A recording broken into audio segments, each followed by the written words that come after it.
This Pioneer Field Agronomist Scott Eversgerd with the Agronomy Report. Biggest question here in the last few days has actually been the heat and in a lot of cases a lack of moisture we have in some of the cornfields.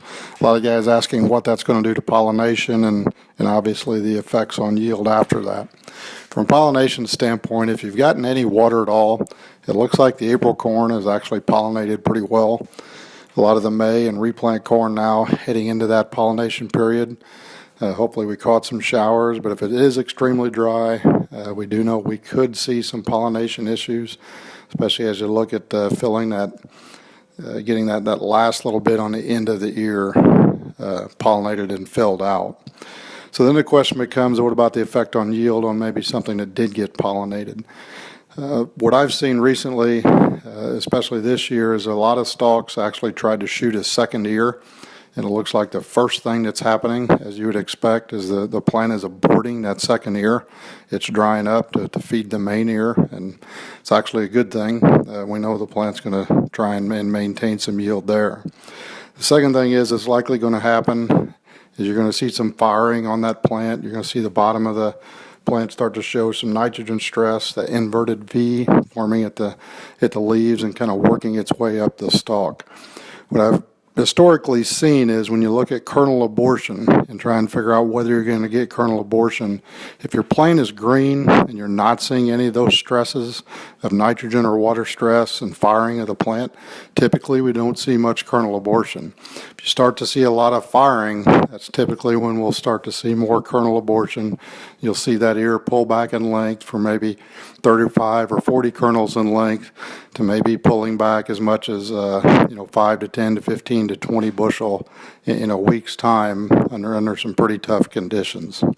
From a disease standpoint, looks like the gray, the northern, obviously not very prevalent this year. They're out there. You can find them, but obviously not at any type of epidemic levels. There is some common rust out there. Again, common rust, not a very aggressive pathogen, so just make sure you understand it, what's out there. Do basically get in your fields a couple times a week. Make sure the disease isn't just taking off, but I wouldn't expect common rust to be doing that. From a southern rust standpoint, where we're at today, the disease has been found in Tennessee as of this morning, Monday morning. It has not been found in Kentucky and not been found in southern Illinois.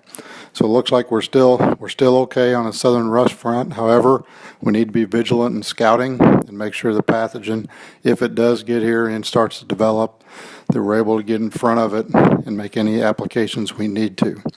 Even with talking to the guys in the south, in the very south, Mississippi, Georgia, who are experiencing some southern rust, their comments right now is even though they're finding it, it's probably not blowing up as fast as it is a year ago. So if we look at some of the websites who are tracking this disease, obviously we're finding it moving north, but it's not proceeding and not being nearly as aggressive as it was a year ago.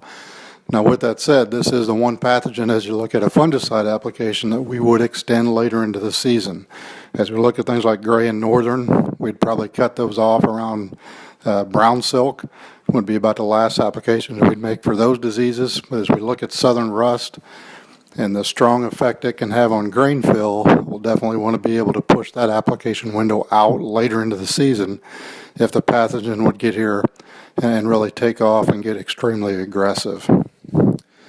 So as we look at soybeans, we got soybeans all over the board, obviously. Some just getting planted in some of the last wet holes here recently, as well as some of the early beans starting to set pods. So the ideal time for a fungicide application on soybeans is that R3 period, which basically puts them about a quarter-inch pod within the top 4 nodes would be an R3.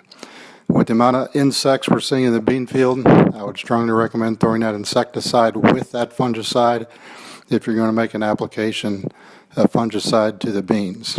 Ironically, it looks like I had the first report this morning that maybe even a little SDS showing up on some pretty sensitive varieties. So it will be important. Stay out in the bean fields, keep watching, but do understand if you have something like SDS or if you have a bacterial disease or a virus in your bean plant, just make sure you realize that a fungicide is not going to do anything for those type of issues.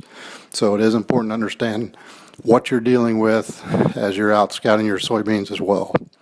As always, if you have any questions, please contact your local Pioneer rep. Thanks.